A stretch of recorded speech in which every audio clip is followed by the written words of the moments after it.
presentar al orador de esta noche, a nuestro hermano y amigo pastor Manuel Ospino Finol, que se encuentra en directo desde Mérida, Venezuela. ¿Cómo se encuentra, pastor? Hola, hola, Dios les bendiga y les guarde. Hola Héctor, hola Heidi. Para mí es un enorme privilegio acompañarles en esta ocasión y ver hecho realidad este hermoso sueño que teníamos todos los que iniciamos este proyecto y que hoy vemos por fin hecho realidad. La gloria y la honra sea para nuestro Padre Celestial. Un saludo Gloria a para Dios. todos desde Mérida, Venezuela. Bendiciones del Señor. Amén. Quiero decirles para aquellos que no conocen algunos detalles, el pastor Manuel Ospino Finol tiene un bachillerato, como lo decimos en Puerto Rico, una licenciatura en teología, un máster, una maestría en filosofía y es el vicepresidente del ministerio GYC Venezuela. Además que él tiene su ministerio, usted lo puede conseguir por YouTube como Preach Manuel Ospino y lo puede encontrar también por Facebook como Preach Manuel. Él, con su esposa María José Camino, su precioso hijo Manuel Rómulo Alberto y un nuevo retoño que está por venir, viven en las hermosas montañas de Mérida, Venezuela. Y son miembros de la Iglesia Adventista de Mérida Centro, donde él funge también como anciano. Le gusta leer, predicar, aprender y pasar tiempo con su familia. Y en esta noche, hermanos, el Señor lo habrá de utilizar una vez más para presentar el precioso mensaje, la gloria de la cruz, que es básico para poder, hermanos, comprender verdaderamente lo que es el Evangelio eterno. Pastor, le dejamos con el resto del tiempo. Que Dios le pueda utilizar una vez más.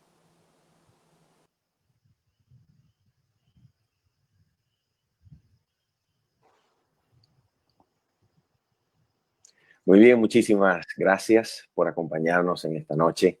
Para mí, su servidor, es realmente un privilegio participar en este evento por el cual agradecemos a Dios, por el cual estamos muy agradecidos y contentos porque Dios lo ha hecho posible. Y esperamos que usted, en el nombre de Jesucristo, conozca la palabra de Dios como nunca antes. El día de hoy vamos a tocar un tema maravilloso, un tema que estoy seguro que hará que nosotros nos arrodillemos delante del Señor en gratitud inmensa, porque Cristo Jesús ha hecho todo para hacer posible nuestra salvación. Cristo Jesús salió a buscarnos con la misión de llevarnos al reino de los cielos. Así que te invito en el nombre del Señor a que podamos hacer una oración en esta hora para que sea nuestro Padre Celestial el que guíe nuestras mentes a través de la promesa de su Santo Espíritu a toda verdad, y al mismo tiempo, al contemplar su gloriosa palabra, nosotros podamos ser transformados de gloria en gloria a la semejanza de Cristo Jesús. Vamos a orar. Nuestro Padre Celestial, bondadoso Dios, en esta hora nosotros venimos delante de ti, Señor, con la intención de entregarte nuestras mentes y corazones, para que tú, Señor, puedas cumplir tu palabra en nosotros y a través de tu Espíritu Santo nos guíes a la contemplación de toda verdad. Y cuando contemplemos, Señor, a Jesús en tu santa palabra, pedimos, Padre Celestial, que tu Espíritu nos transforme de gloria en gloria a la misma imagen de Cristo Jesús. Te lo pedimos, Padre Celestial, por la fe en el único nombre en quien podemos ser salvos. En el nombre de Jesús, tu Hijo amado. Amén. Muy bien. El día de hoy nosotros vamos a conversar sobre un tema que es maravilloso. El tema lo hemos titulado La gloria de la cruz y lleva como subtítulo, que de una vez nos marca la intención del mismo, retomando la enseñanza bíblica de las consecuencias universales del don de Dios en Cristo. Así que vamos de una vez a entrar en nuestro tema.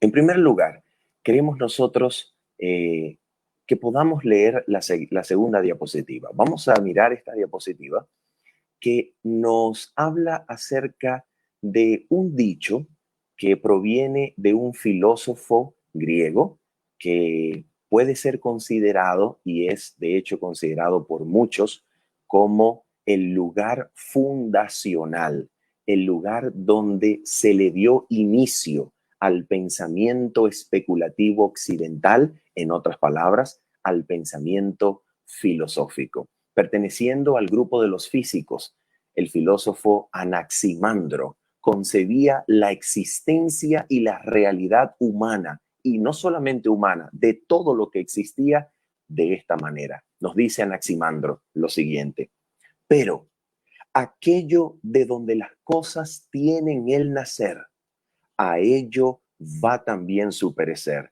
según la necesidad, administrándose pues unas a otras castigo y reparación por su iniquidad, según el tiempo fijado. La pregunta esencial es, ¿qué significa lo que dijo Anaximandro en esta ocasión? ¿Cómo podemos interpretarlo? Vamos a dejar que sea un filósofo moderno de quien se dice que conocía como ningún otro la tradición filosófica griega en su libro La filosofía en la época trágica de los griegos. Se trata de Friedrich Nietzsche, que interpreta a Anaximandro y correctamente nos dice lo que el filósofo griego quiso decir con esta sentencia. Vamos a leerlo. Dice lo siguiente, escuchen esto. Friedrich Nietzsche dice así, siguiente diapositiva. Podrá no ser lógico, dice él, pero en todo caso sí algo muy humano y muy del estilo de aquel salto filosófico primitivo al que nos hemos referido. Con el salto filosófico primitivo, Friedrich Nietzsche quiere decir el paso del mito, como él concebía la historia de la filosofía, el paso del mito a la razón científica. Entonces noten esto. Dice, y muy al estilo de aquel salto primitivo al que nos hemos referido. Considerar ahora con Anaximandro, y aquí está la interpretación de lo que Anaximandro quiso decir, escuchen, el conjunto de la existencia como una forma culpable de emancipación del ser eterno, como una iniquidad absoluta que cada uno de los seres se ve obligado a expiar con la muerte. Todo lo que es, todo lo que existe está condenado a perecer. Noten, por favor, cómo Nietzsche concibe la sentencia de Anaximandro y cómo entonces Anaximandro concebía la existencia en general.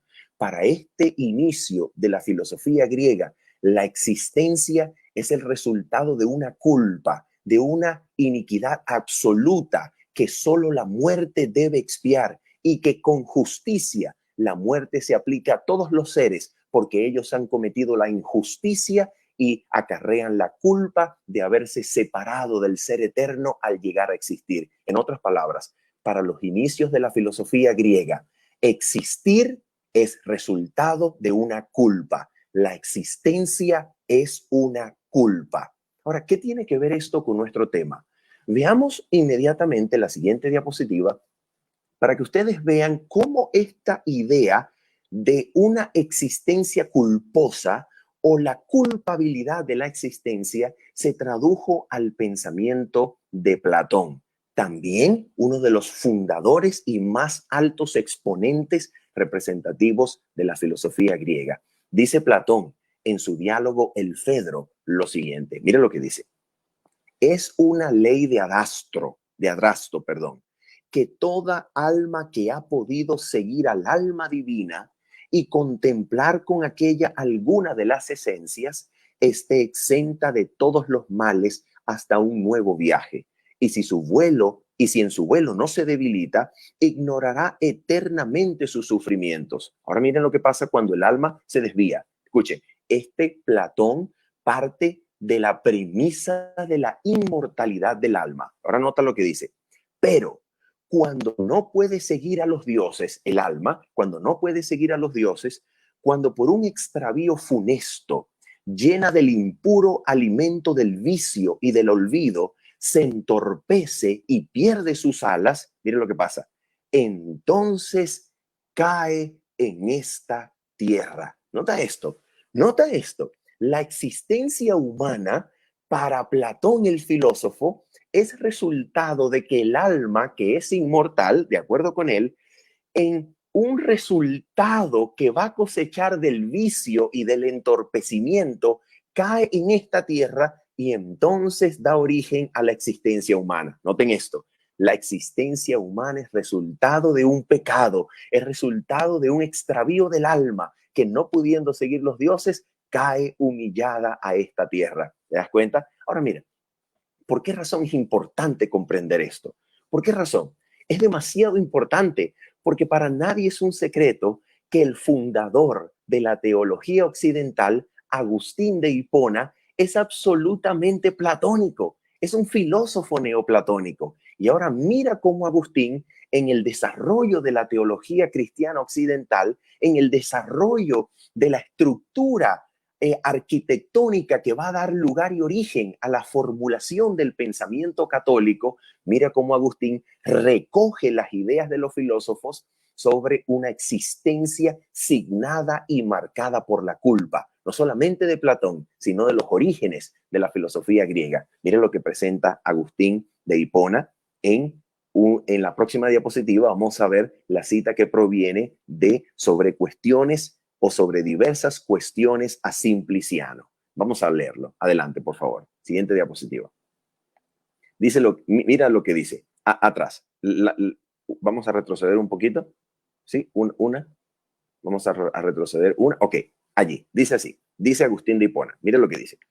Si pues todos los hombres que según sentencia del apóstol Pablo, según Agustín, mueren en Adán, de quien han pasado, escucha, de quien ha pasado el pecado original a todo el género humano, forman cierta masa de pecado. Por favor, nota que para Agustín toda la humanidad forma una cierta masa de pecado. Sigue diciendo que tiene con la divina y suprema justicia una deuda moral. Nota esto.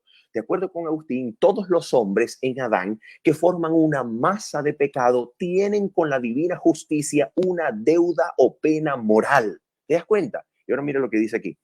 Ora en exigirla, es decir, hablando acerca de Dios, ora en exigirla, ora en perdonarla, no hay ninguna iniquidad. En otras palabras, sencillamente toda la humanidad como una masa de pecado tiene una deuda con Dios. Y si Dios quiere exigirla y si Dios quiere perdonarla, no hay ninguna iniquidad en ninguna de las dos opciones.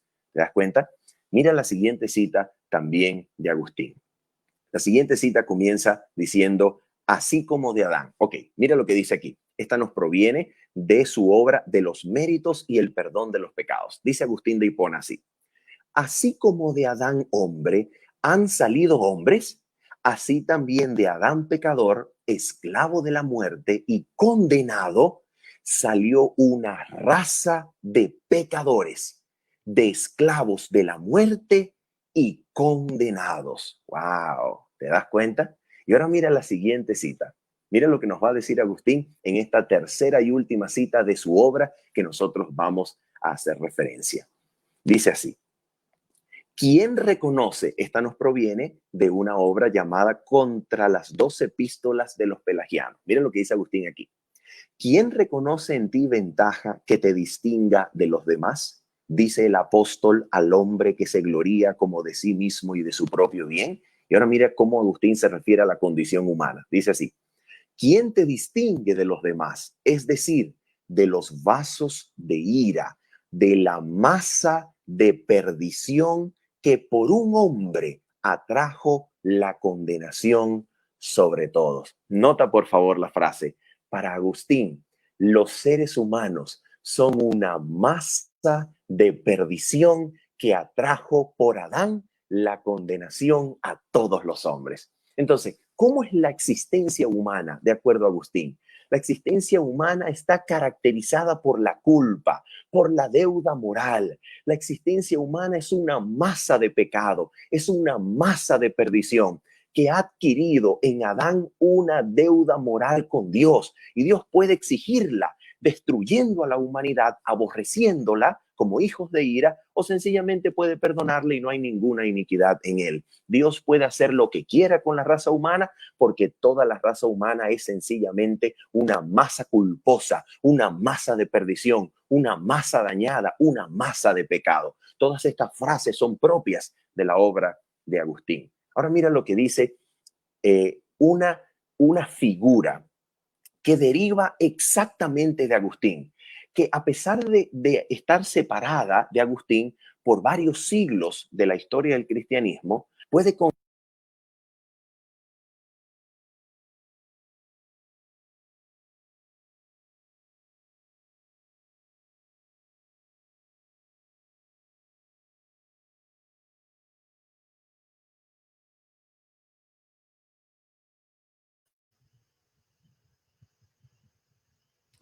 Bien, mis hermanos, ha habido, parece que alguna dificultad.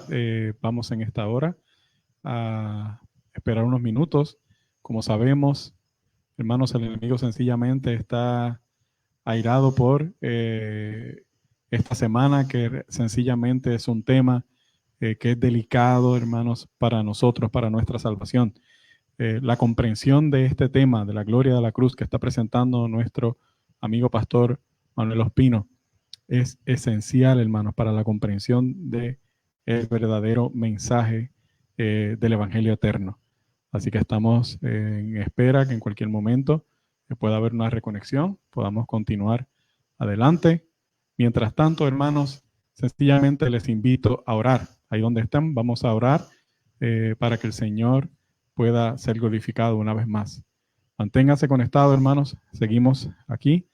No se desconecten. Vamos a orar.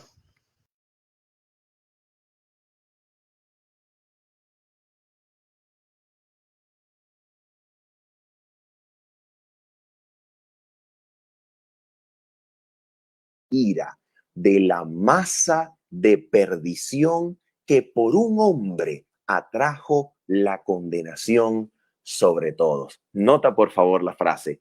Para Agustín, los seres humanos son una masa de perdición que atrajo por Adán la condenación a todos los hombres. Entonces, ¿cómo es la existencia humana de acuerdo a Agustín?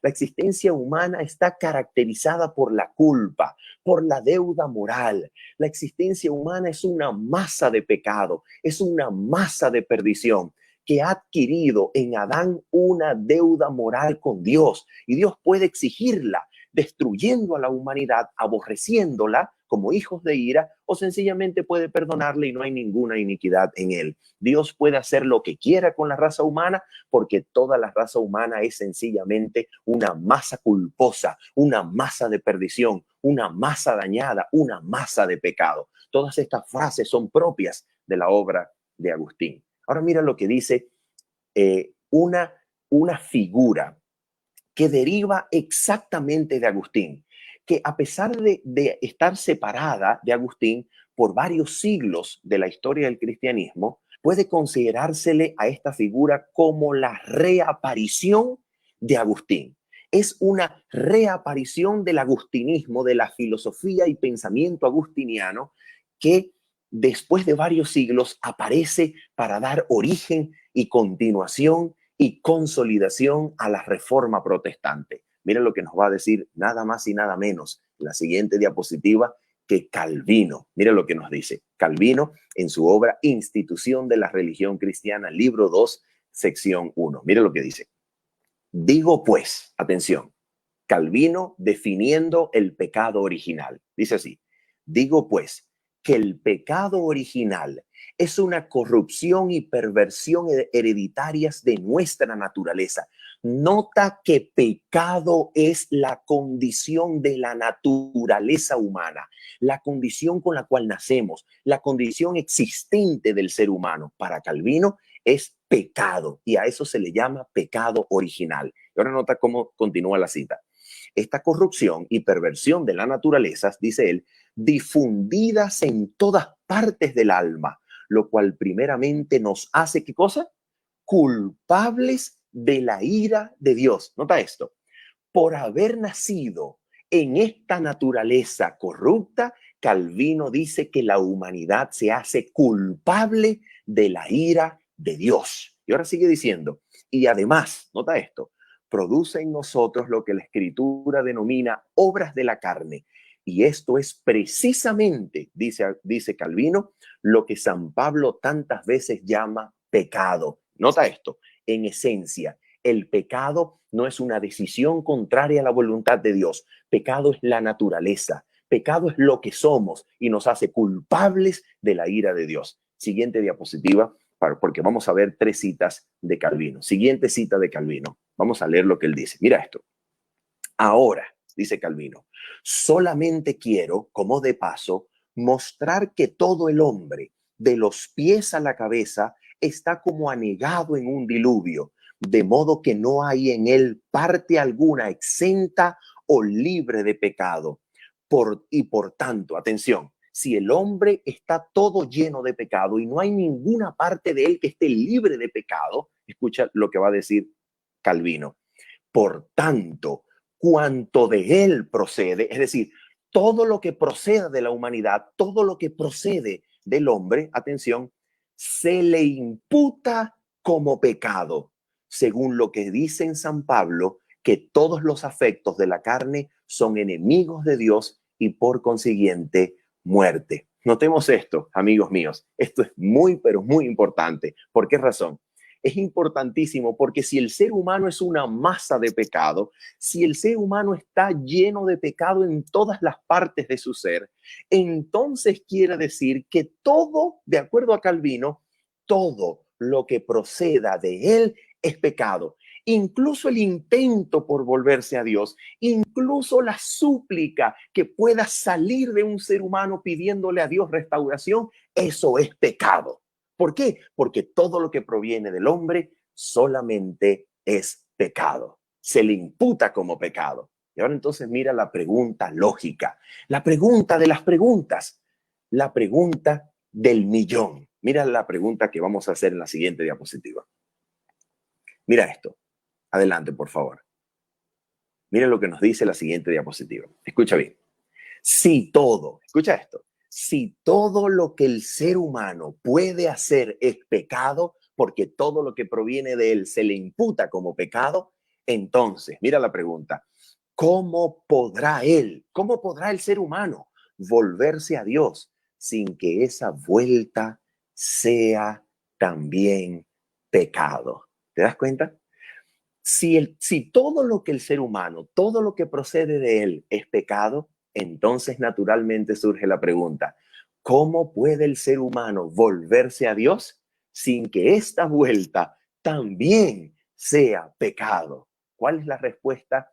Que es la única respuesta lógica, coherente y consecuente con este sistema teológico que no solamente Calvino diseñó, sino que Agustín había diseñado, pero que está diseñado y edificado, atención, sobre la filosofía griega, sobre el pensamiento especulativo occidental. ¿Cuál es la única consecuencia lógica, la única respuesta coherente con todo este sistema teológico formulado? ¿Cuál es? ¿Cómo puede volverse el hombre a Dios sin que esta vuelta no sea también pecado? Si todo lo que puede proceder del hombre es también pecado y se le imputa como pecado, ¿cómo puede el ser humano volverse a Dios sin que esto sea pecado? ¿Cuál es la única respuesta lógica? Miremos la respuesta. Atención. Siguiente diapositiva. Ahí está la respuesta. Amigos y hermanos, la única respuesta lógica de este sistema teológico es la predestinación. Dios necesariamente tiene que predestinar a unos para la gracia y a otros para la condenación y perdición.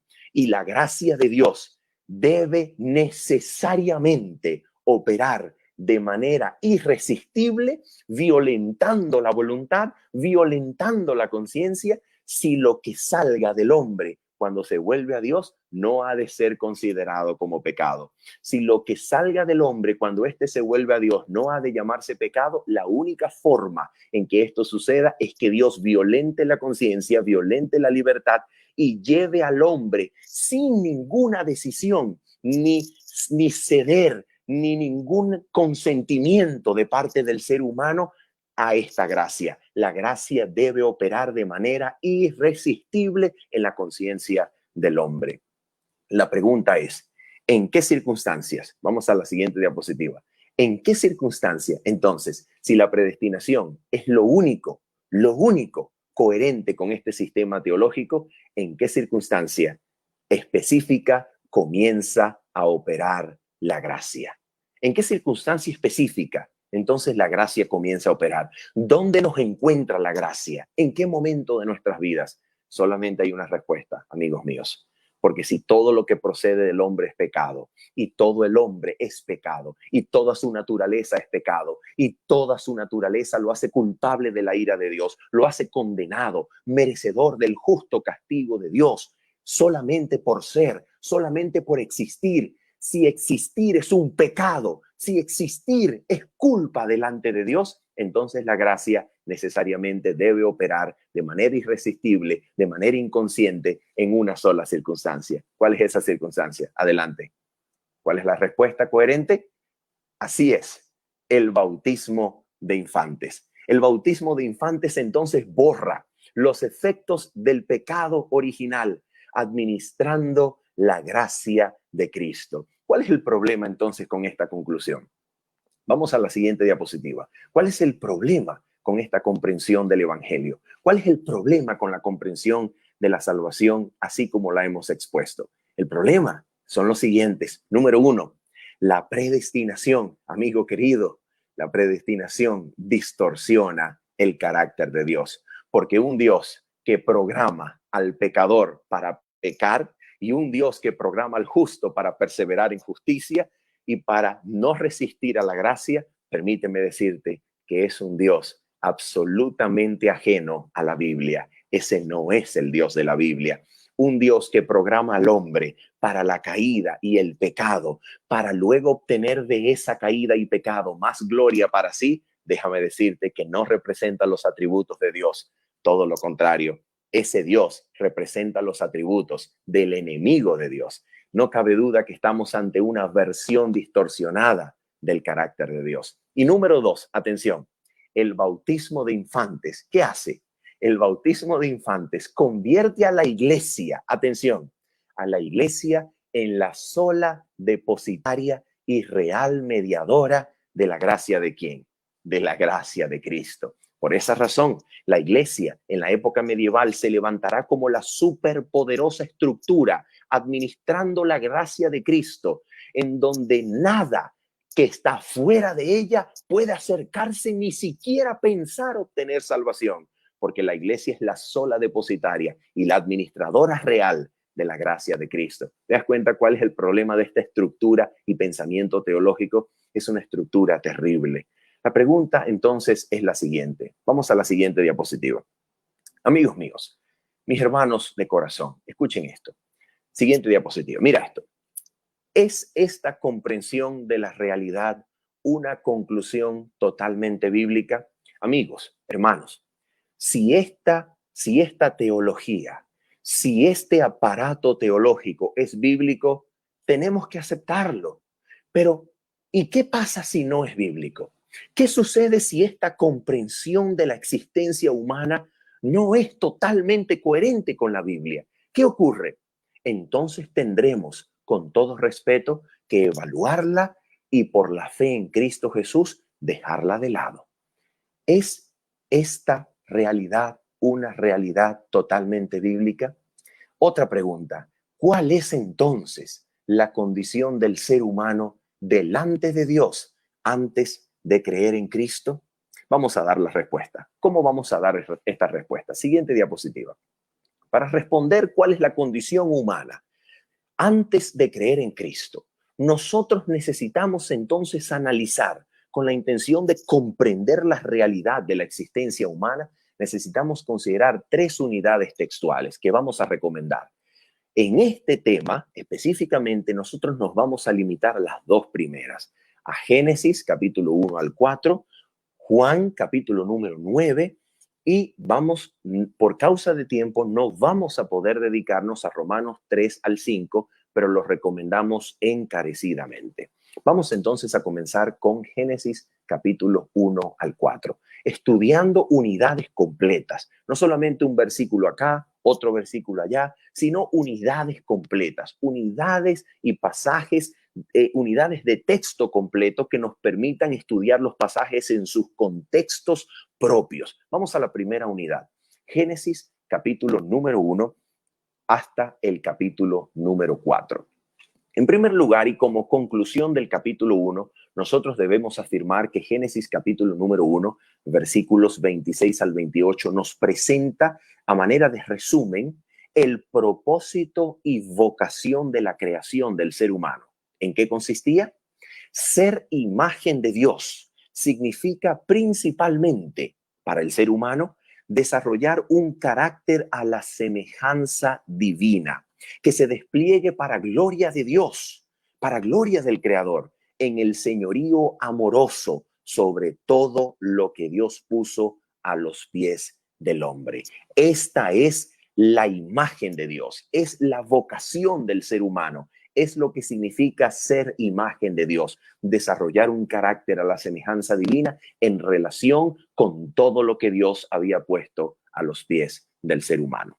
Ahora vamos a ver en otras palabras, en Génesis capítulo 2, siguiente diapositiva, vamos a ver lo que la Biblia nos dice acerca de la creación del ser humano en el aspecto más cercano, en el aspecto más relacional que presenta el capítulo número 2 de Génesis de Dios con el hombre. Génesis 2, versículos 7 al 9, presenta lo siguiente. En primer lugar, presenta la enseñanza bíblica de una creación genuina del ser humano. En otras palabras, Génesis 2 niega la inmortalidad del alma. ¿Cómo la niega? Escuchen la pregunta retórica. ¿Dónde estaba Adán antes de que Dios soplara en su nariz aliento de vida y llegara el hombre a ser un alma viviente, un ser viviente? ¿Dónde estaba Adán? Adán no existía. Adán no estaba en ningún lado. Por esa razón y mediante esa declaración, la Biblia niega la inmortalidad del alma, porque Adán no existía, porque el alma no va a estar en Dios y entonces se introduce en el cuerpo de Adán. No, la Biblia no dice eso. La Biblia nos va a enseñar más bien que el alma es la vida misma. Y como dice entonces la siguiente declaración, la comprensión. Nota lo que nos enseña Génesis 2 acerca del hombre. Nos enseña la comprensión integral e indivisible de la existencia humana. ¿Qué significa esto? El alma es la vida misma. La mente no es identificada con el alma. La mente está indivisiblemente asociada al cuerpo. Nota que lo que Dios le sopla al ser humano es aliento de vida. No le sopla el alma, no le infunde la conciencia. No. La conciencia, la mente forma tan parte del cuerpo como todo lo demás. La mente entonces no podrá ser separada del cuerpo en un dualismo griego, filosófico, platónico. El ser humano es comprendido de manera integral e indivisible. Es comprendido como la vida misma, el alma misma es la vida, no es una cosa incorpórea que se le infunde al cuerpo humano. No. El alma es resultado de la combinación entre el aliento de vida y el cuerpo del ser humano. El alma va a ser la misma vida y la mente y el cuerpo no estarán separadas. La mente y el cuerpo forman parte de una misma cosa, de un ser humano integral que no se puede separar. Siguiente, vamos a ver qué más nos presenta Génesis capítulo 2, versículos 7 al 9. En tercer lugar, el hombre se presenta en Génesis 2. El hombre no es inherentemente inmortal. La Biblia dice que el único que posee inmortalidad es Dios. Entonces, ¿cómo es el hombre? Atención, al hombre se le provee vida en tanto sujeto a Dios y obediente a Él, participe del árbol de la vida. En otras palabras, ¿para qué existe el árbol de la vida? Para que el hombre coma de él y viva para siempre si el hombre es inherentemente inmortal. Obviamente el hombre no es inherentemente inmortal. El hombre se le dará la vida mientras se sujete a Dios y tenga derecho de comer del árbol de la vida. así el hombre vivirá para siempre, pero no porque sea inherentemente inmortal. No, señor. ¿Qué más nos dice Génesis 2 acerca del ser humano?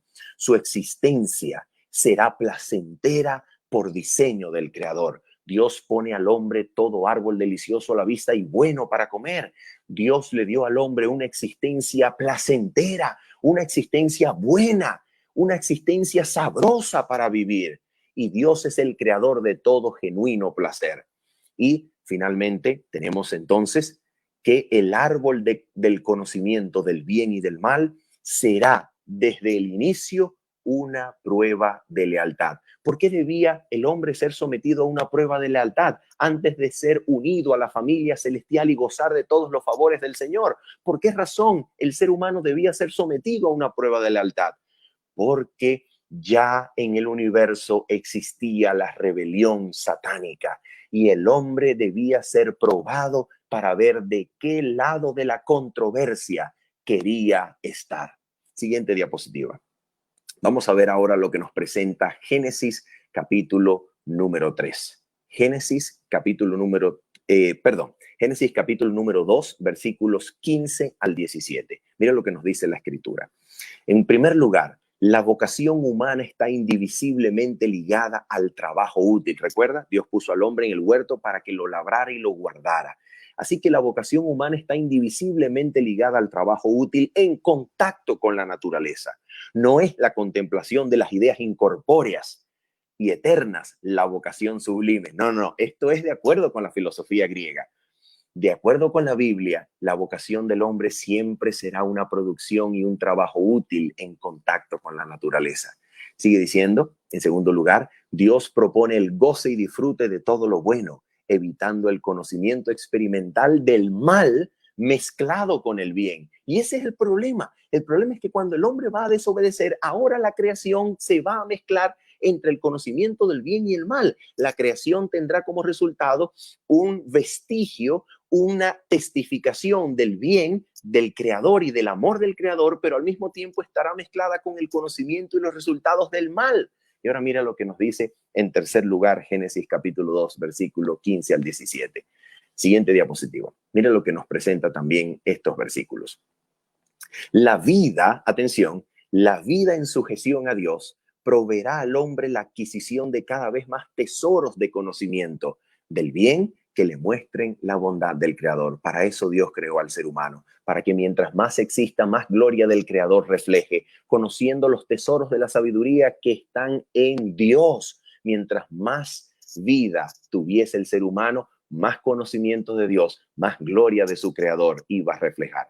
En cuarto lugar, la desobediencia traerá un conocimiento de bien y mal mezclados que confundirán y nublarán el entendimiento sobre la realidad y el carácter de Dios. En otras palabras, cuando Dios maldice la tierra y permite que el mal y el resultado del conocimiento del mal infecte la tierra, dañe y transforme la creación y las hojas de los árboles comiencen a caer en señal de muerte y degradación, entonces ahora la misma naturaleza, atención, la misma naturaleza que daba testimonio del bien del Creador, dará testimonio de los resultados del pecado y de la muerte.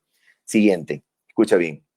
Las palabras, atención, las palabras, el día que de él comieres, ciertamente morirás, indican que la muerte de la que se habla, atención con esto, cuando la Biblia dice, el día que de él comieres, ciertamente morirás, mira lo que esto significa, esto es muy importante. Las palabras, el día que de él comieres, ciertamente morirás, indican que la muerte de la que se habla es la directa penalidad por el pecado, que debía aplicarse de manera inmediata sobre el pecador. Aquí, continuamos, se trata entonces de Génesis 2:17 y de esta muerte, se trata de la muerte eterna, la muerte segunda, de la cual no hay esperanza de resurrección, la completa y total eliminación de la existencia, como lo confirma Apocalipsis 20, versículos 14 al 15. Sigamos entonces adelante para comprender la historia de la caída. Génesis 3, versículos 1 al 19, ¿qué nos va a presentar?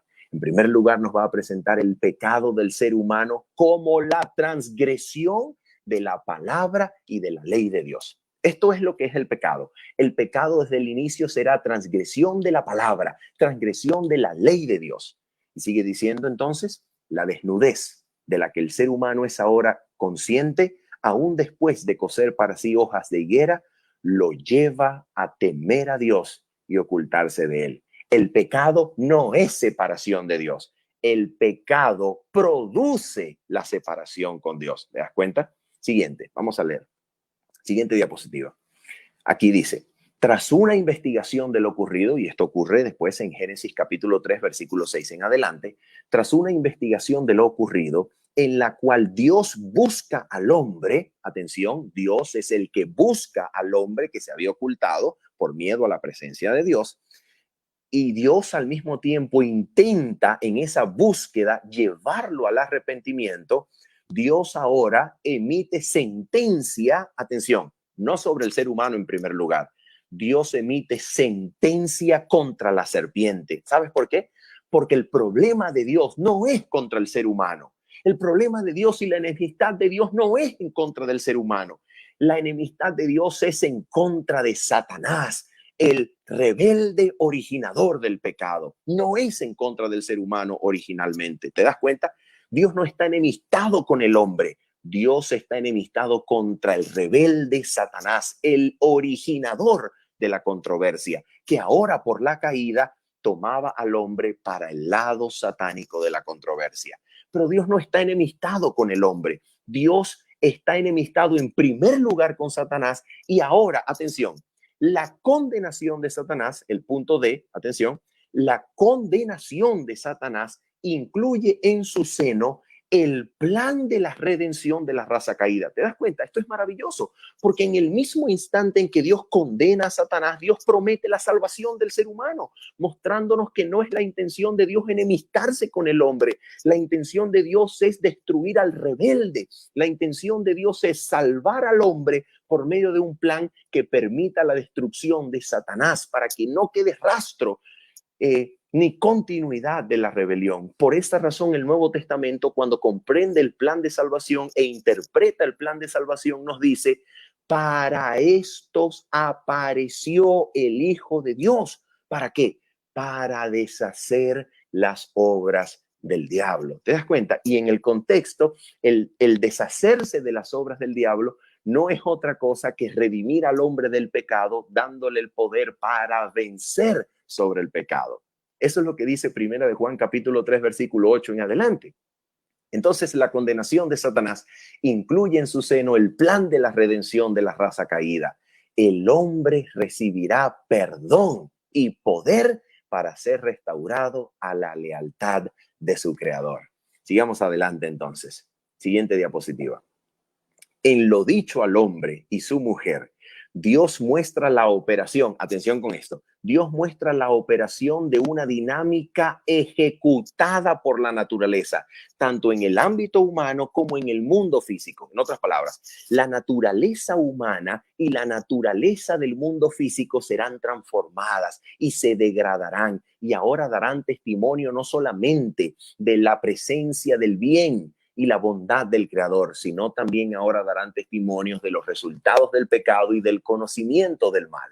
Ahora, manchada por el conocimiento del mal, la naturaleza enseñará al humano los resultados del pecado. Por eso las antiguas civilizaciones idólatras, paganas, ellos cuando veían un árbol florecer en primavera, luego en invierno morir y luego volver a florecer en primavera, los antiguos dijeron, pero parece que la naturaleza es Dios, parece que Dios está en la naturaleza.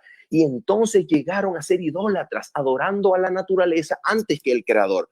Pero lo que Dios hizo fue poner una dinámica que es didáctica, una dinámica didáctica que le enseñará al ser humano tanto el bien del Creador como el resultado del conocimiento del mal. Por eso la naturaleza contiene una transmisión del conocimiento de Dios, como lo dice Romanos capítulo 1, versículos 18 en adelante, y al mismo tiempo contiene la naturaleza como libro de texto enseñanzas sobre las consecuencias y resultados del pecado y de la muerte, porque ahora la naturaleza no solamente nos testifica de la bondad del Creador, sino que la naturaleza nos testificará que todo lo que existe debe morir. Pero no es por causa de que Dios así lo hizo, es por causa de que ahora la presencia del mal, el resultado del conocimiento del mal, también ahora por parte de Dios le enseñará al hombre, por parte de Dios, como Dios así lo quiso y lo permitió, le enseñará al hombre los resultados del pecado. ¿Para qué? Para que el hombre lo rechace, para que el hombre lo abandone, para que el hombre conozca el amor de Dios en medio de los resultados del pecado y sea movido a abandonarlo. Y finalmente, entonces, nosotros tenemos en la siguiente diapositiva lo siguiente, el punto F. Escucha esto. Dice así, la muerte entonces, que se describe como un volver a la tierra en Génesis 3:19, no es la muerte de la que se habló en Génesis 2:17. En otras palabras, cuando Dios le dice al hombre que iba a volver al polvo de la tierra, no es lo mismo que la muerte que describe Génesis 2:17 al decir, el día que de él comieres, ciertamente morirás. No es lo mismo. ¿Por qué razón? Porque esta muerte, el volver a la tierra, como allí se declara, el volver a la tierra es la muerte a la cual Jesús se refirió como el dormir en el sepulcro. Lo podemos verificar en Juan capítulo número 11. Entonces la pregunta es, aquí está la pregunta importantísima. Si esto es así, entonces la pregunta que debemos formularnos en la siguiente diapositiva será la siguiente.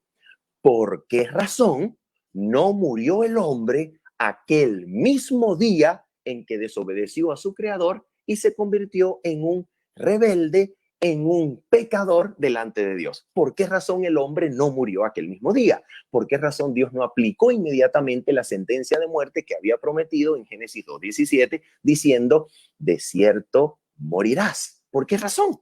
Oh, vamos a descubrir ¿por qué razón? Mira lo que nos dice la escritura en Génesis capítulo número 3, versículos 21 al 24. Génesis 3, 21 al 24, ¿qué nos presenta? Génesis 3, 21 al 24 nos dice que Dios hizo túnicas de pieles y vistió a Adán y Eva. ¿Qué significa eso? El sacrificio de un animal por parte del ser humano impidió la aplicación de la muerte inmediata descrita en Génesis 2:17. Ese animal, con toda seguridad, era un cordero. Representaba el Cordero de Dios que fue inmolado desde la fundación del mundo, según Apocalipsis 13:8. Ahora, ¿cómo confirma el Nuevo Testamento esto? Vamos a leer algunos textos del Nuevo Testamento y vamos entonces a citar algunas declaraciones inspiradas del Espíritu de profecía. Mire lo que nos dice el Nuevo Testamento en 1 de Pedro 1:18 al 21. Dice la Escritura así: sabiendo que fuisteis rescatados de vuestra vana manera de vivir, la cual recibisteis de vuestros padres, no con cosas corruptibles como oro o plata, sino con la sangre preciosa de Cristo, como un cordero sin mancha y sin contaminación, ya destinado, ya preparado desde antes de la fundación del mundo, pero manifestado. Noten esto, ya preparado, pero manifestado en los postreros tiempos por amor de vosotros y mediante el cual creéis en Dios. Nota esto, ya preparado desde antes de la fundación del mundo, manifestado en los tiempos postreros, es decir, en los tiempos del Nuevo Testamento, y atención, y mediante él, mediante esa gracia ya destinada desde antes de la fundación del mundo, mediante él creéis en Dios, mediante Cristo creéis en Dios, quien le resucitó de los muertos y le ha dado gloria para que vuestra fe y esperanza sean en Dios. Siguiente diapositiva. Mire lo que nos dice este otro texto. Dice así la escritura en Primera de Timoteo, capítulo número 2, versículos 3 al 6. Dice así la escritura: porque esto es bueno y agradable delante de Dios nuestro Salvador, el cual quiere que todos los hombres sean salvos y vengan al conocimiento de la verdad. Porque hay un solo Dios y un solo mediador entre Dios y los hombres. Atención, Jesucristo hombre, el cual, mira esto, el cual se dio a sí mismo en rescate por todos, de lo cual se dio testimonio a su debido tiempo. ¿Te das cuenta? Jesucristo se entrega por la raza caída, Jesucristo se dio a sí mismo en rescate por la humanidad, pero de eso se dio testimonio posteriormente a su debido tiempo. Y mira cómo lo confirma la siguiente declaración. Atención, siguiente diapositiva, que vamos a leer, segunda de Timoteo, capítulo 1, versículos 8 al 10. Mira esto. Por tanto, dice el apóstol, no te avergüences de dar testimonio de nuestro Señor, ni de mí, preso suyo, sino participa de las aflicciones por el evangelio según el poder de Dios. Y ahora mire lo que va a hablar. Quien nos salvó y llamó con llamamiento santo, no conforme a nuestras obras, sino según el propósito suyo y la gracia que nos fue dada en Cristo Jesús antes de los tiempos de los siglos, pero que ahora, atención, pero que ahora ha sido manifestada por la aparición de nuestro Salvador Jesucristo, el cual quitó la muerte y sacó a luz la vida y la inmortalidad por el evangelio. ¿Te das cuenta? Jesucristo se da antes de los siglos y se manifiesta luego cuando aparece en la tierra, sacando ya desde el principio a luz la vida y la inmortalidad por medio del evangelio. ¿Te das cuenta? Y vamos a confirmar esto con el espíritu de profecía. Vamos a ver lo que nos dice el espíritu de profecía en estas excelentes y extraordinarias declaraciones. Mira lo que nos dice la Review and Herald el 12 de marzo de 1901. Dice Elena de White lo siguiente. Tan pronto, escucha, ¿por qué no sufrió el hombre la penalidad de la muerte instantáneamente? Escucha por qué. Tan pronto como hubo pecado, se manifestó el Salvador. Cristo sabía que tenía que sufrir, no obstante lo cual llegó a ser el sustituto del hombre. Tan pronto como Adán pecó, el Hijo de Dios se presentó a sí mismo como la garantía de la raza humana, con tanto poder para desviar la condenación pronunciada sobre el pecador como cuando murió en la cruz del Calvario. ¿En quién cayó la condenación y la penalidad en el día en que el ser humano pecó? Recayó sobre Cristo con tanto poder para ser desviada como cuando Cristo murió en la cruz del Calvario. ¿Te das cuenta? Siguiente declaración. Mira lo que dice Elena de White en la carta 22 del 13 de febrero de 1900. Dice ella, el instante, nota esto, el instante en el que el hombre acogió bien las tentaciones de Satanás e hizo las mismas cosas que Dios le había dicho que no hiciera, Cristo, el Hijo de Dios, se colocó entre los vivos y los muertos, diciendo, caiga el castigo sobre mí, estaré en lugar del hombre, él tendrá otra oportunidad. Oh, ¿te das cuenta? Siguiente declaración. Mira lo que dice esta, que proviene, la encontramos en el Comentario Bíblico Adventista, tomo 1, página 1099. Dice ella así. Dios retuvo por un tiempo la plena ejecución de la sentencia de muerte. Nota, ¿por cuánto tiempo la retuvo? Hasta que recayó en Cristo en la cruz. Y ahora mira lo que dice. Dios retuvo por un tiempo la plena ejecución de la sentencia de muerte pronunciada sobre el hombre. Satanás se lisonjeaba de que para siempre había roto el vínculo entre el cielo y la tierra, pero en esto estaba grandemente equivocado y quedaría chasqueado. El Padre había puesto el mundo en las manos de su Hijo para que los redimiera de la maldición y la ignominia del fracaso y la caída de Adán. Dios puso el mundo en Cristo, amigo y hermano mío, y por esa razón el hombre ese día no murió. Mira lo que nos dice entonces lo siguiente. Siguiente diapositiva. Con una naturaleza degradada, entonces, el hombre fue expulsado del jardín de Edén para no alcanzar el árbol de la vida. El pecado no sería inmortalizado y el hombre viviría con la esperanza de ser restaurado a la obediencia a los mandamientos de Dios, que le permitiría volver a comer del árbol de la vida. Como dice la Escritura en Apocalipsis 22:14, bienaventurados los que lavan sus ropas o bienaventurados los que guardan los mandamientos de Dios para que ellos tengan derecho al árbol de la vida y entrar por las puertas de la ciudad. Entonces, ¿qué significa la vida del ser humano, querido amigo que me escucha? ¿Qué significa? Vamos a ver qué significa. Mira lo que significa en el punto número D, siguiente diapositiva, en el punto D, perdón, escucha. el intervalo. Esto es lo que significa la vida del hombre. Mira esto, el intervalo entre la expulsión del árbol de la vida y la restitución al árbol de la vida es precisamente el significado de la vida del ser humano en la tierra. ¿Qué es entonces la vida del ser humano en la tierra? La vida del ser humano en la tierra no es una condenación, no es una culpa heredada. La vida del ser humano es precisamente un tiempo de prueba o de gracia concedido por Dios en Cristo Jesús. ¿Para qué? ¿Para qué? Mira, ¿para qué? Vamos a ver. Mira lo que dice esta sentencia preciosa de Patriarcas y Profetas, página 46. Dice la inspiración lo siguiente. Los ángeles celestiales explicaron detalladamente a nuestros primeros padres el plan que había sido concebido para su redención. Se les aseguró a Adán y a su compañera que a pesar de su gran pecado, no se les abandonaría a merced de Satanás.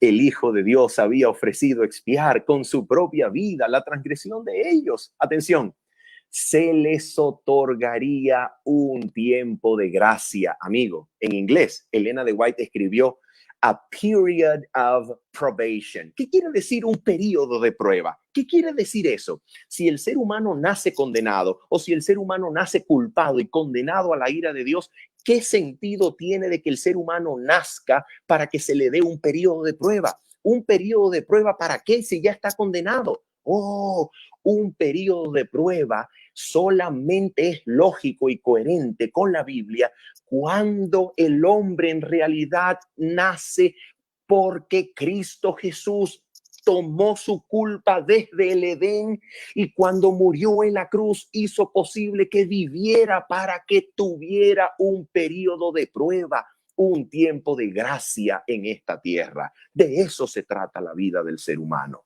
Y mira entonces cómo continúa la cita. Se le otorgaría un tiempo de gracia, un periodo de prueba, y mediante el arrepentimiento y la fe en Cristo podrían llegar a ser de nuevo hijos de Dios. Y ahora mira cómo lo confirma la inspiración en la siguiente diapositiva, por favor. Mira cómo lo confirma la siguiente declaración que proviene del Sign of the Times, Señales de los Tiempos, del 11 de abril de 1895. Por favor, leamos con detenimiento. Mira esto. Solamente Cristo puede tender el puente sobre el abismo que el pecado ha hecho entre la tierra y el cielo y hacer posible alcanzar al hombre caído con los acercamientos de la misericordia.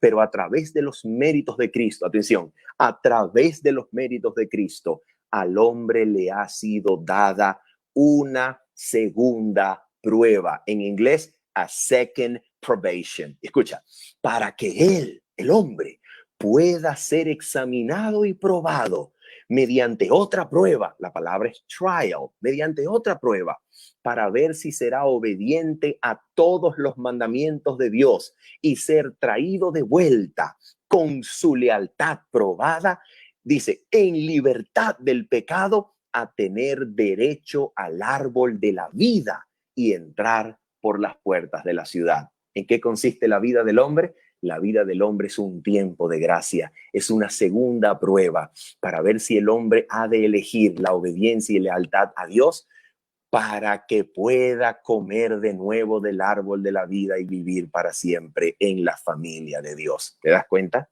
Y vamos entonces a confirmar esto con Génesis capítulo 4. Vamos a seguir rápidamente. Vamos a ver si esto se confirma con el caso de Caín. Siguiente diapositiva. Escucha, mira, ¿el caso de Caín comprueba o no comprueba lo que acabamos de decir? Mira lo que comprueba el caso de Caín. Caín nace precisamente porque Cristo ya es el mediador de la raza humana. Si no hay mediador, Caín no nace porque la raza humana hubiese sido aniquilada. ¿En quién? En Adán y Eva. Hubiese sido aniquilada en ese momento y hasta ahí llega la raza. Pero el hecho de que Caín nace nos muestra que ya tenía un mediador. Escucha, no nace entonces condenado por la culpa de Adán, pues esta recae sobre Cristo en el mismo instante en que Adán pecó. Caín no nace necesitando de un salvador por estar condenado. Amigos y hermanos, Caín nace precisamente porque ya tiene un salvador y por eso es que vive, por eso es que nace. Siguiente entonces, escucha esto. Mira lo que le dice Dios a Caín en Génesis capítulo 4, versículos 6 al 7. Siguiente diapositiva, por favor. Mira lo que le dice Dios. Escucha esto. Entonces Jehová dijo a Caín: ¿por qué te has ensañado y por qué ha decaído tu semblante? Si bien hicieres, atención, en el contexto hacer bien no quiere decir intentar obedecer a Dios. No, no, no, no, no, no. En el contexto hacer bien quiere decir manifestar fe en el plan de salvación por medio del sacrificio de sangre del Cordero. Hacer bien en el contexto significa creer en Dios, aceptar la fe de Dios. Escucha esto. Si bien hicieres, no serás enaltecido, y si no hicieres bien, el pecado está a la puerta. Con todo esto, a ti será su deseo, y tú te enseñorearás de él. Pero por amor a Dios, ¿tiene sentido que Caín sea una masa condenada de pecado y perdición cuando Dios le dice a Caín que el pecado le iba a estar sujeto y que él podía enseñorearse sobre el pecado si manifestaba fe en el sacrificio de Cristo? ¿Tiene sentido eso? Solamente tiene sentido cuando sabemos y creemos que Dios, por medio del sacrificio de Cristo, desde los días de Caín, ha hecho posible que Satanás pueda ser resistido y vencido por la gracia de Cristo Jesús. Mira cómo lo confirma lo siguiente. Escucha esto. El punto C. Si Caín es una masa de pecado, de lo que todo lo que procede es pecado, y de acuerdo al texto, Caín no fue bautizado de niño, entonces, ¿cómo puede Dios pretender que se enseñoree sobre el pecado que lo acecha? ¿Será que el poder de vencer el pecado estaba disponible desde entonces? Mira lo que dice esta extraordinaria cita del Espíritu de Profecía en la siguiente diapositiva, que proviene de la Review and Herald, 3 de marzo de 1874. Algunos pocos, dice ella, algunos pocos en cada generación desde Adán. Escucha bien, desde Adán, algunos pocos en cada generación resistieron cada artificio suyo, es decir, de Satanás, la cita está hablando de él, cada artificio suyo, y se erigieron como nobles representantes de lo que estaba en el poder del hombre, hacer y ser. Cristo obrando con los esfuerzos humanos, ayudando al hombre a vencer el poder de Satanás. Ejemplo, Enoc y Elías son los correctos representantes de lo que la raza podría ser a través de la fe en Jesucristo, si así eligieran ser. Satanás fue grandemente perturbado porque estos nobles y santos hombres se mantuvieron sin mancha en medio de la corrupción moral que los rodeaba. Perfeccionaron caracteres justos y fueron tenidos por dignos para la traslación al cielo. Al haberse mantenido ellos en poder moral, en noble rectitud, venciendo las tentaciones de Satanás, él no podía traerlos bajo el dominio de la muerte. ¿Te das cuenta? La muerte podía ser vencida, el pecado podía ser vencido desde cada generación, desde Adán, absolutamente. ¿Por qué razón? Porque Cristo estaba ya presente para obrar con los esfuerzos humanos, perfeccionando caracteres justos para la gloria de Dios, pudiendo ser trasladados al cielo, venciendo la muerte. ¿Te das cuenta? ¿Te das cuenta que esto es maravilloso? Entonces vamos a ver si Juan capítulo 9 nos confirma esto. Vamos a Juan capítulo 9. Vamos allá brevemente y leamos Juan capítulo 9, versículos 1 al 7. La escritura dice así: al pasar Jesús vio a un hombre ciego de nacimiento y le preguntaron sus discípulos diciendo: Rabí, ¿quién pecó, este o sus padres, para que haya nacido ciego? ¿Te das cuenta? Los discípulos pensaban que se podía heredar el pecado, que se podía pagar la culpa de los padres con la existencia propia. Mira esto. ¿Quién pecó? Y mira lo que responde Jesús. No es que pecó este, ni sus padres, sino para que las obras de Dios se manifiesten en él. Me es necesario hacer las obras del que me envió, entre tanto que el día dura. La noche viene cuando nadie puede trabajar. Entre tanto que estoy en el mundo, luz soy del mundo. Dicho esto, escupió en tierra e hizo lodo con la saliva y untó con el lodo los ojos del ciego y le dijo: ve a lavarte en el estanque de Siloé, que traducido es enviado. Fue entonces y se lavó y regresó viendo. ¿Qué podemos aprender de esto? Vamos a ver lo que podemos aprender. El punto A nos dice lo siguiente: Jesús niega categóricamente, hermanos, que la condición innata del ciego se deba a algún pecado cometido por sus padres, por lo que ahora él deba pagar. Y esto está en perfecta armonía con Ezequiel 18. Había un dicho en Jerusalén: los padres comieron las uvas amargas y a los hijos les dio la dentera. Pero no, dice Jehová, el alma que pecare, ésta morirá. Dios no responsabiliza de culpa ni de pecado a los hijos por el pecado de sus antepasados. Y esto es lo que la Biblia dice y Jesús aplica. Y ahora mira lo que dice el punto B. Jesús rechaza la posibilidad de un pecado que pueda ser cometido en las etapas previas al nacimiento o en las etapas inconscientes del ser humano. ¿Qué está haciendo Jesús? Jesús rechaza implícitamente la inmortalidad del alma y la posibilidad de una transmisión hereditaria del pecado y o culpa. Y ahora mira, siguiente diapositiva. Según Jesús entonces, siguiente diapositiva por favor. Según Jesús entonces, en el punto C, ¿para qué nace el ciego? ¿Para qué nace el ciego de acuerdo con Jesús? Nace para que las obras de Dios se manifiesten en él. De acuerdo con el versículo 4, a Jesús le era necesario hacer las obras del Padre que lo envió. Entonces, el ciego nace, por tanto, para ver obrar a Cristo en él, para que Cristo se le manifieste. Gloria a Dios. El punto D nos dice, si el ciego ha de ver a Jesús, escucha, esto es muy importante, si el ciego ha de ver a Jesús, debe ceder ante su palabra y seguir su indicación de ir a lavarse en el estanque de Siloé. Jesús le dice, ve y lávate. Si el ciego no va, si el ciego no cede a la palabra de Cristo y dice, no, ¿para qué voy a ir si estoy ciego? Si el ciego no cede a la palabra de Cristo, el ciego no recupera la vista, el ciego no cobra la vista para poder ver a Jesús. Entonces, para que su conciencia pueda despertar, para que él pueda ver con sus ojos a Cristo, debe ceder a la palabra de Cristo. Y escucha entonces lo que nos dice el punto E. Siguiente, por favor. Mira lo que nos dice. Al consentir con la obra de Jesús, el ciego recibe la vista, la capacidad para ver a Jesús, pero aún no lo ha visto. ¿Te das cuenta? Es decir, al ceder a la palabra de Cristo, el ciego recibe la posibilidad, la capacidad de ver a Jesús, pero todavía no lo ha visto. Y ahora entonces hay un interludio en Juan capítulo 9, en donde el ciego es entrevistado por los líderes religiosos. ¿Y cómo termina ese episodio? Mira cómo termina. Siguiente diapositiva, por favor. Juan capítulo 9, versículos 34 al 41. Respondieron y le dijeron, los líderes religiosos le dicen al ciego, tú naciste del todo en pecado. ¿Quién dice que el ser humano, incluyendo al ciego, nace del todo en pecado? Los enemigos de Cristo en el Evangelio de Juan. ¿Te das cuenta? Y ahora mira esto. Tú naciste del todo en pecado y nos enseñas a nosotros, y le expulsaron. ¿De dónde? De la sinagoga. Ahora mira lo que va a hacer Jesús.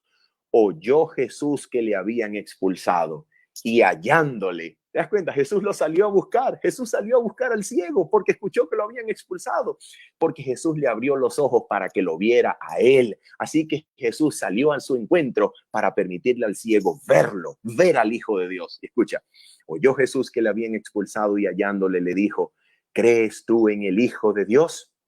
Respondió él y dijo, ¿quién es, Señor, para que crea en él? Le dijo Jesús, pues le has visto. Pregunto, ¿quién hizo posible que el ciego viera a Jesús? Jesús mismo, ¿te das cuenta? Y ahora le pregunta, ¿crees en el Hijo de Dios? Y el ciego pregunta, ¿quién es? Y Jesús, que hizo posible que el ciego lo vea, ahora le dice, pues le has visto, y el que habla contigo, él es. Y le dijo, creo, Señor, y le adoró. Dijo Jesús, para juicio, atención, ¿para qué vino Cristo? Para juicio he venido yo a este mundo, para que los que no ven, vean, y los que ven sean cegados. Entonces algunos de los fariseos que estaban con él al oír esto le dijeron, ¿acaso nosotros somos también ciegos? Jesús les respondió entonces, si fuerais ciegos, no tendríais pecado. Mas ahora, porque decís, vemos, vuestro pecado permanece. ¿Qué significa esto? Vamos a ver lo que significa. Juan 9, versículos 34 al 41, entonces nos presenta estas conclusiones. Oyendo Jesús que lo habían expulsado, Jesús va a su encuentro. Jesús busca al que ahora ve, para que lo vea a él. ¿Te das cuenta? Jesús se muestra al hombre y habiendo visto a Jesús, recibe la pregunta: ¿crees tú en el Hijo de Dios? Y yo pregunto, ¿quién ha hecho posible hasta aquí la visión y la fe del hombre que había sido ciego? ¿No es Jesús el que hizo posible la fe y la visión y la fe, el despertar de la conciencia y ahora la fe en el Hijo de Dios? ¿No es Jesús el que hace eso? ¿No es Jesús el que sale a buscarlo? Y ahora mira entonces lo que también podemos concluir. Siguiente diapositiva en el punto C. Jesús vino no para condenación. Escucha esto. Jesús vino no para condenación, sino para juicio. El juicio del hombre ocurre cuando éste ha podido ver a Jesús, no antes. Escucha esto. Los que al ver a Cristo no creen en él son cegados. Las postreras tinieblas son peores que las primeras. Y el punto es, si fuerais ciegos, dice Jesús, no tendríais pecado. ¿Qué quiere decir esto? Atención, Dios no cuenta el pecado cometido previo al día en que se ve a Cristo. El juicio se hace sobre la base de haber visto a Cristo Jesús. Y mire lo que nos dice entonces el último punto de este extraordinario capítulo. Letra F. Vuestro pecado permanece, dijo Jesús. ¿Qué significa esto? Atención.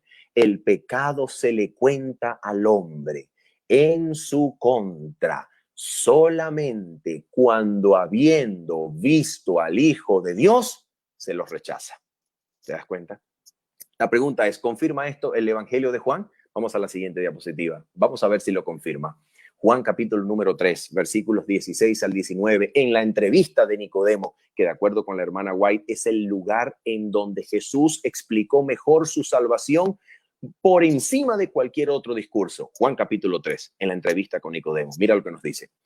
Porque de tal manera amó Dios al mundo que ha dado, atención, Dios dio a Cristo desde antes de los siglos. Inmediatamente cuando Adán pecó, Dios dio a Cristo y luego lo manifestó cuando apareció en la tierra, según segunda de Timoteo 1 y según primera de Timoteo, que ya lo leímos. Ahora mira lo que dice el texto.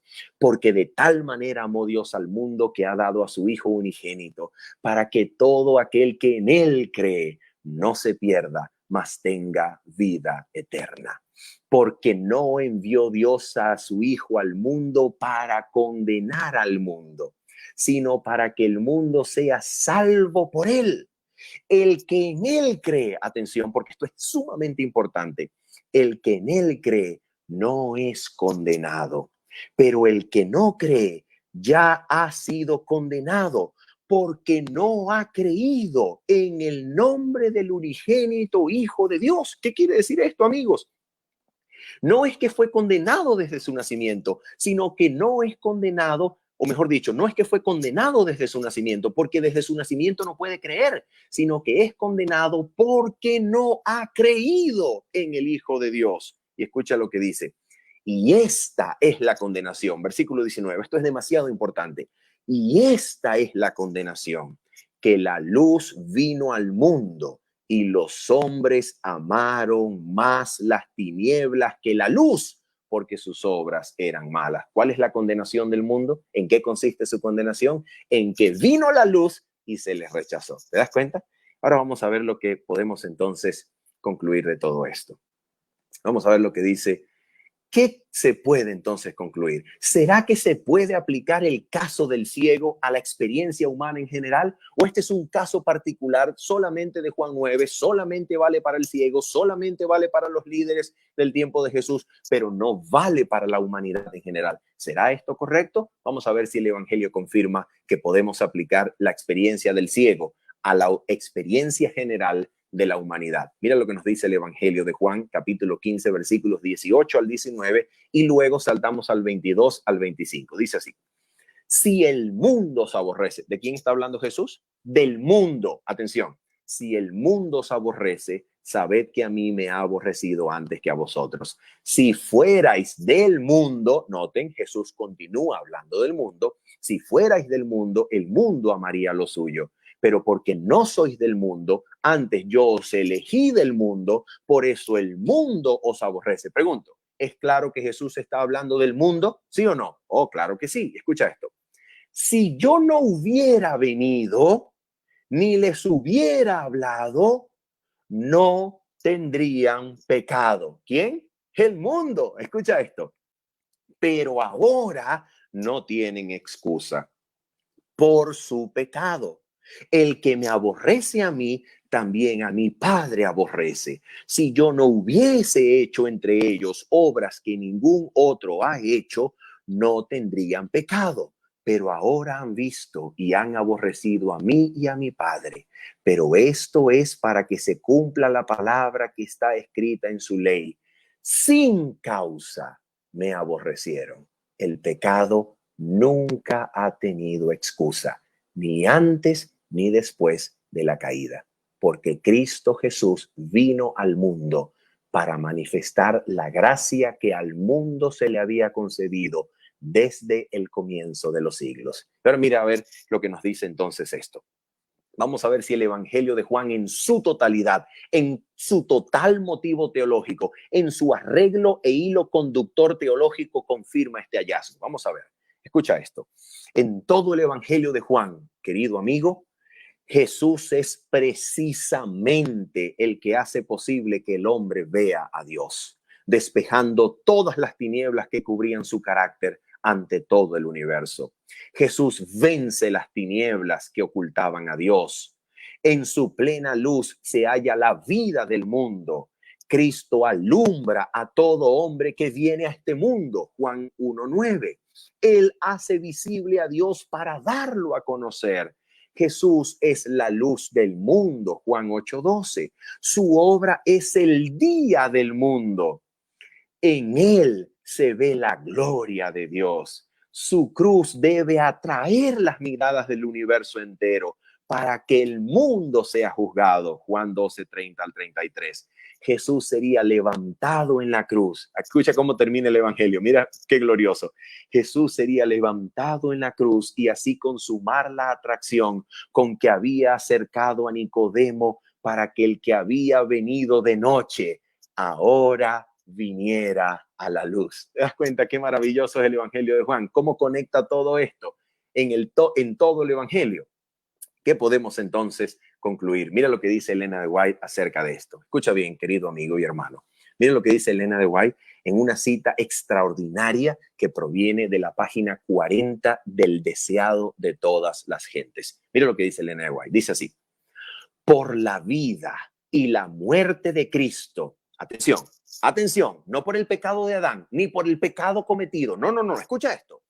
Por la vida y la muerte de Cristo, los pensamientos de los hombres son puestos en evidencia. Desde el pesebre hasta la cruz, la vida de Jesús fue una vocación de entrega de sí mismo y de participación en los sufrimientos. Reveló, escucha, la vida de Cristo reveló los propósitos de los hombres. Jesús vino con la verdad del cielo y todos los que escucharon, en inglés dice, me encanta porque en inglés dice más exacto, and all who were listening to, en otras palabras, y todos los que estaban escuchando la voz del Espíritu Santo fueron atraídos a él. ¿Qué es lo que hace posible que la humanidad sea atraída a Jesús? Que estuviese escuchando la voz del Espíritu. Y la voz del Espíritu es gracias a ¿qué? Gracias al don de Dios en Cristo desde los días de los siglos. ¿Te das cuenta? Escucha esto. Los que se adoraban a sí mismos pertenecían al reino de Satanás.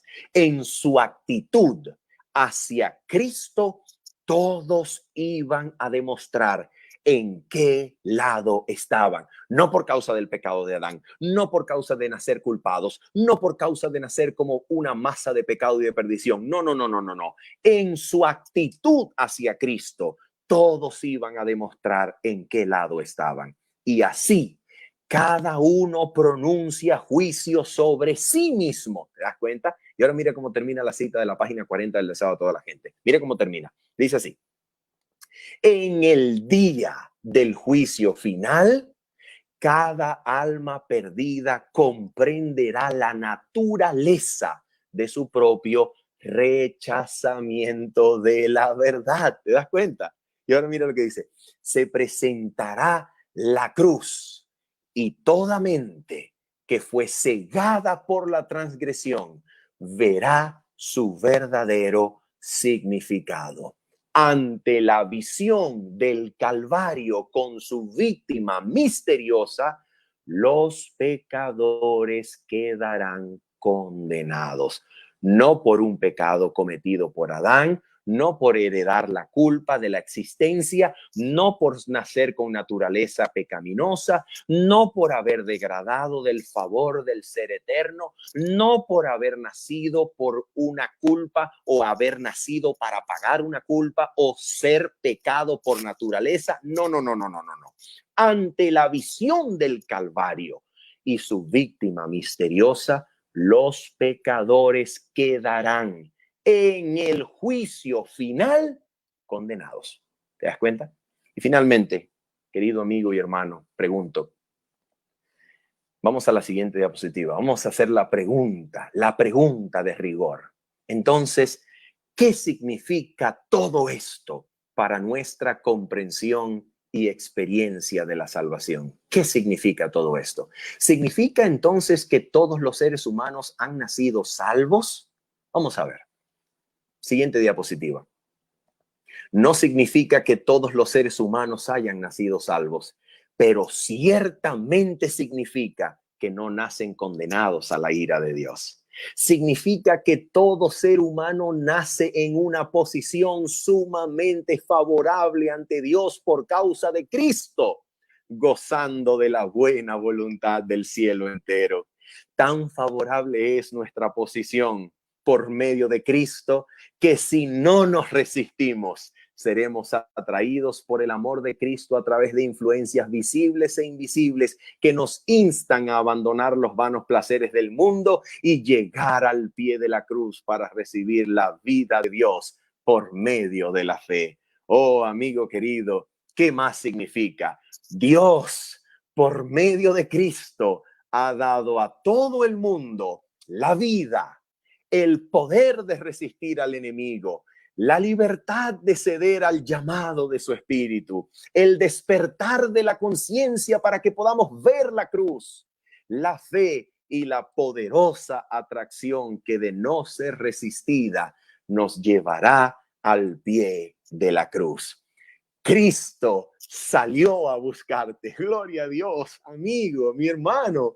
Cristo salió a buscarte y ha hecho todo para que si al final pierdes la vida eterna, solamente sea porque pisoteaste el don que ya era tuyo de parte de Dios en Cristo Jesús. Y termino con una cita gloriosa, extraordinaria, del Camino a Cristo, página 68. Escucha bien, dice la escritora, iluminada, inspirada por Dios, en la página 68 del Camino a Cristo, lo siguiente. Y con esta cita nos despedimos. Dice así la palabra inspirada de Dios en Elena de White. Dice ella lo siguiente: en el don incomparable de su Hijo, Dios rodeó al mundo entero con una atmósfera de gracia tan real como el aire que circula en derredor del globo.